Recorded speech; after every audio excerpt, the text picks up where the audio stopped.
Learning and Teaching.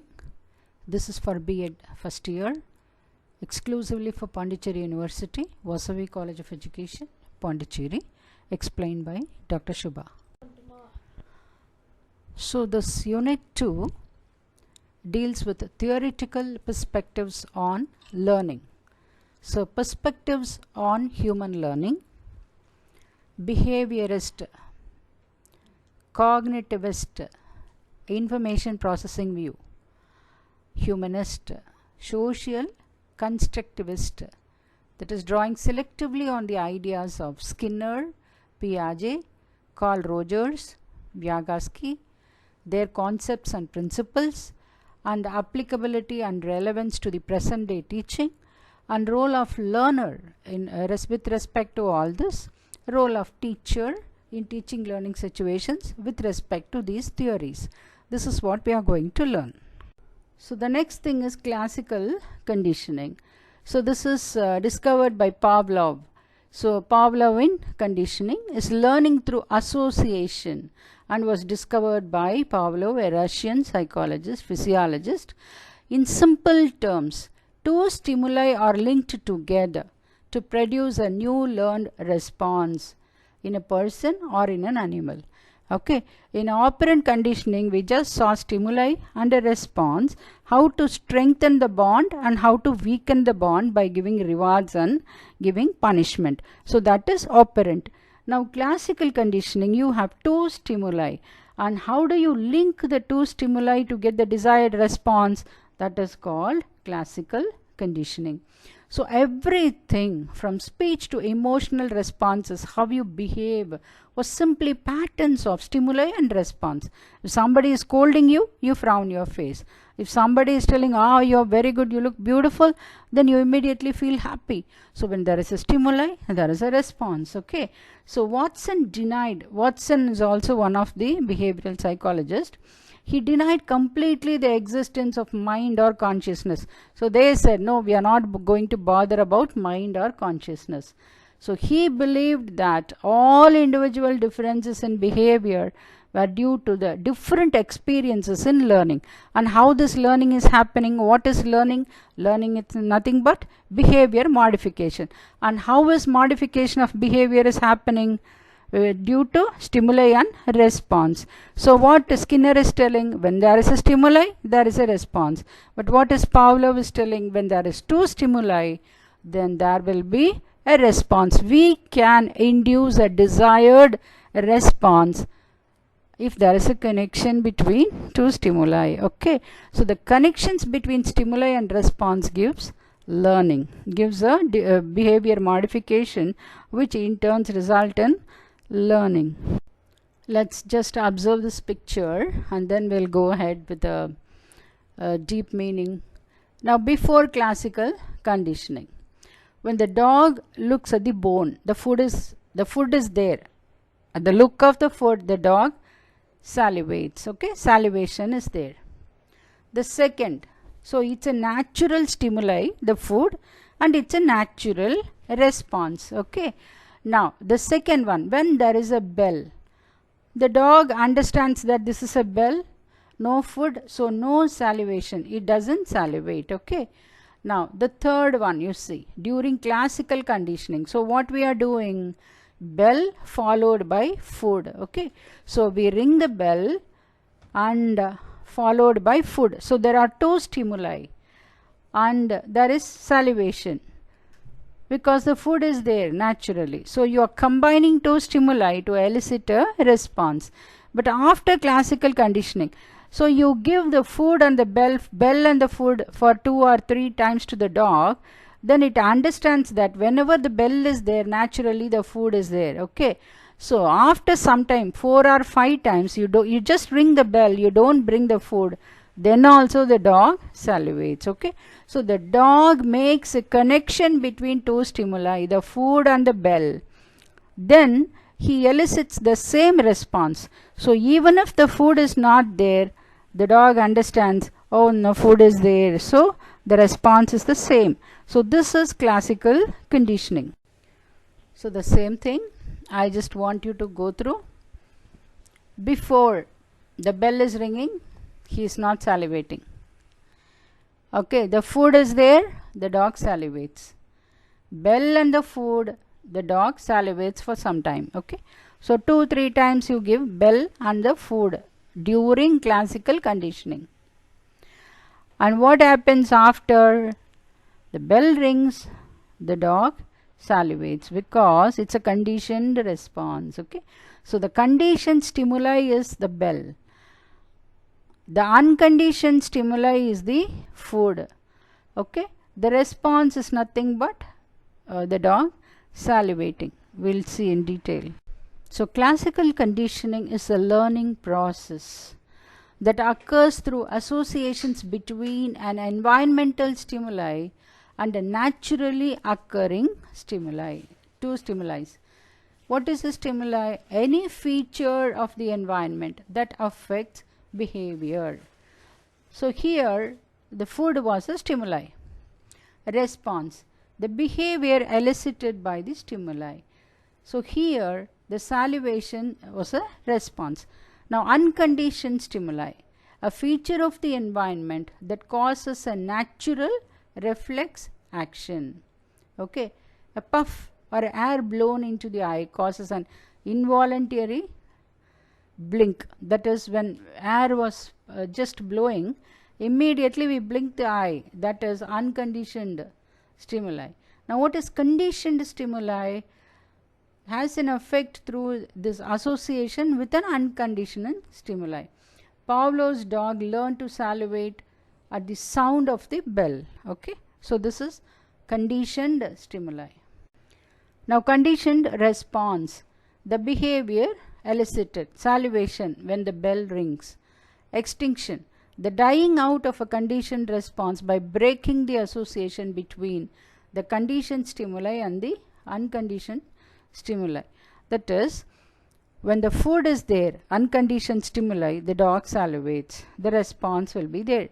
So conditioned stimuli is the bell, unconditioned stimuli is the food. So bell and food comes, the response will be there. Okay, 2 or 3 times you bring.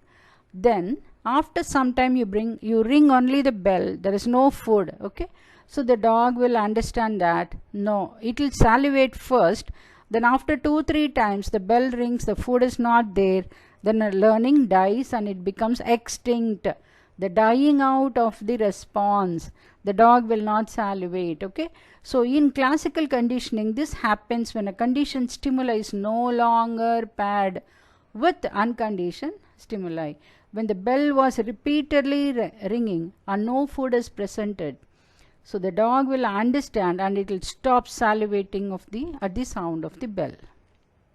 But there will be spontaneous recovery also after extinction. The return of the conditioned response, that is, after a period again, if the bell rings and with the bell the food is also provided, then even after a few days the dog will salivate again. Okay, so we can generalize. What we can generalize? When a stimuli similar to the conditioned stimuli also elicits a response. Okay, if a dog is conditioned to salivate to the sound of a bell, it may later salivate to a similar sounding bell. Okay, that's about it. So in classical conditioning it happens in 3 stages. The first one, a food unconditioning stimuli, it produces an unconditioned response. Okay, so the dog salivates, the food is given, the dog salivates. So this means a stimuli in the environment has produced a behavior which is unlearned, it's unconditioned. You're not telling the dog to salivate, but looking at the food, the dog salivates, and therefore a natural response which has not been taught. Now in this respect no new behavior is being learned. Okay, for example, we can say a perfume could create a response of happiness. Yes. Now this stage also involves another stimuli which has no effect on a person, and we can have a neutral stimuli also.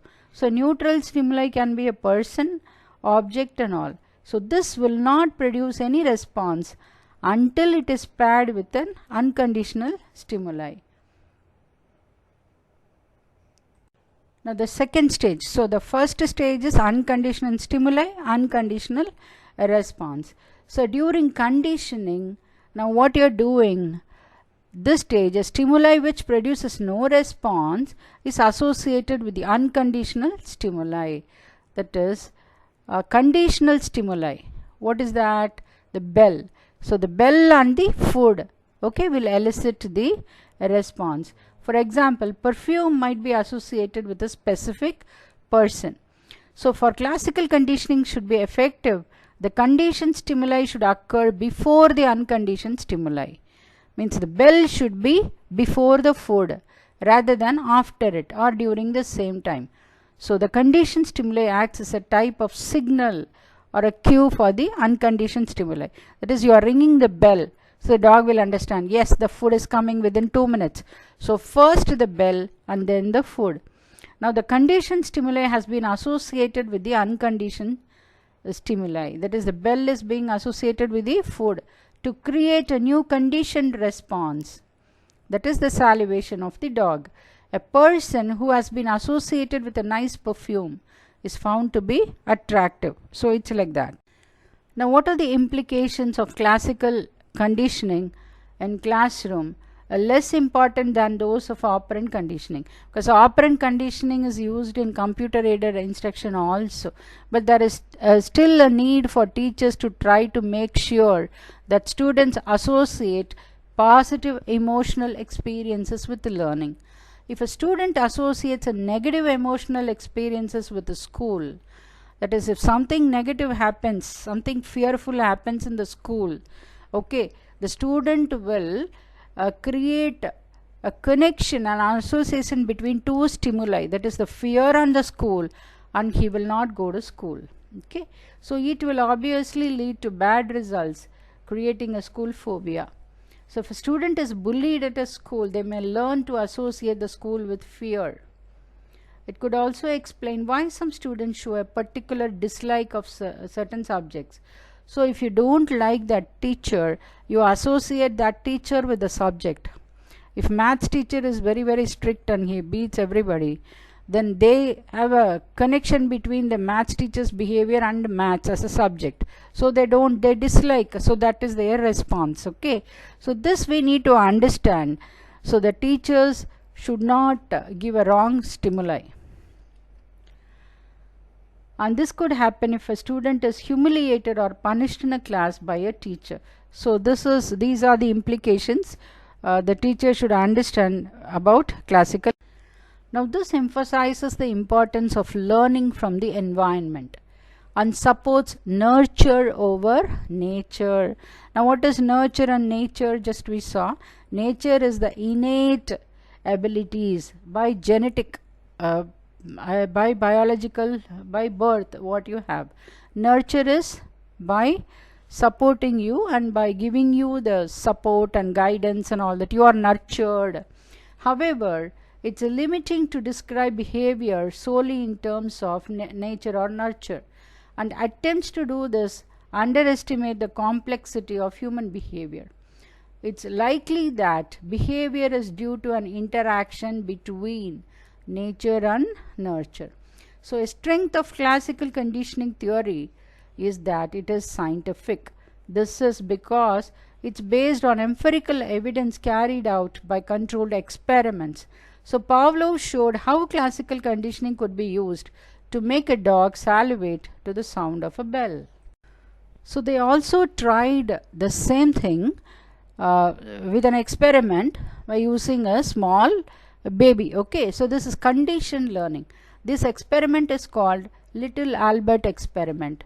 So first a baby was given a rat and some other toys. Okay, a rat and a rabbit. So these are the toys given to the baby.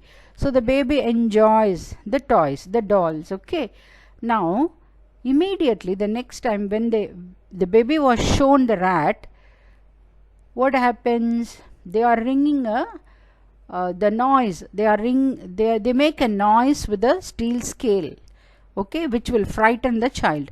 So the child gets frightened by hearing the noise. Okay, now next time when the baby is looking at the doll, it thinks about the noise, and then it gets a phobia, it fears. Okay, so this is also classical conditioning, Then it was finally decided, yes, even in human this is the same thing. Okay, so there is a connection between two stimuli, conditioned and unconditioned stimuli, which elicits the same response. So in the first, the neutral stimuli, the white mouse, the baby is happy. Okay, it did not show any fear. Now what happens here? Unconditioned response. What happens? The noise that the bell makes, so the baby cries, it shows fear. Now the noise that the bell makes plus the white mouse, so both together the baby showed fear. So the two stimuli elicits the same response.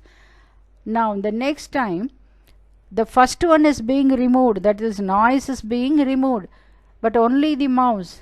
By looking at the mouse, there is a phobia and the child is getting afraid. Okay, not only with the mouse, with the other dolls also, it will have a connection with the bell, the sound and these dolls. So it makes a connection and it is afraid of those dolls.